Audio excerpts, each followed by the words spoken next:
ఈరోజు బాల గంగాధర్ తిలక్ జయంతి సందర్భంగా ఆయన విగ్రహానికి ఇవాళ తిలక్ గార్డెన్ ఉన్నటువంటి దానికి పూలమాల వేసి ఇవాళ నివాళులర్పించారు. ముఖ్యంగా బాల గంగాధర్ తిలక్ ఇవాళ దేశంలో సామాజిక అసమానత ఏవైతే ఉందో దానికి అనుగుణంగా ఇవాళ అన్ని రకాల రూపుమాపాలనే ఉద్దేశంతో ఇవాళ సామూహికంగా ముఖ్యంగా గణేష్ ఉత్సవాలు సామూహికంగా సార్వజనికంగా నడిపేందుకు కోసం బాల గంగాధర్ అనేక కృషి చేసి ఇవాళ దేశవ్యాప్తంగా ప్రపంచవ్యాప్తంగా వాడు ఇవాళ మన యొక్క హిందూ యొక్క ధర్మాన్ని సామాజికంగా నడవాలనే ఉద్దేశంతో ఇవాళ కృషి చేయడం జరిగింది.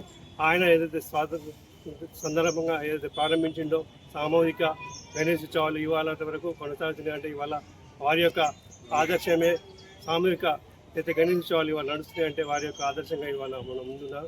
ఈ నేటి యువత కూడా ఇవాళ సామాజిక స్పృహతో ఇవాళ బాల గంగాధర్ యొక్క తిలక్ ఆదర్శంగా తీసుకొని మనమందరం సామాజిక సమరత దిశగా అందరం ఇవాళ కలిసికట్టుగా ఇవాళ సామాజిక బాధ్యతగా తీసుకొని ముందుకు నడగాలని చెప్పేసి ఆయన యొక్క బాటలు నడవాలని చెప్పేసి సందర్భంగా కోరుతాం.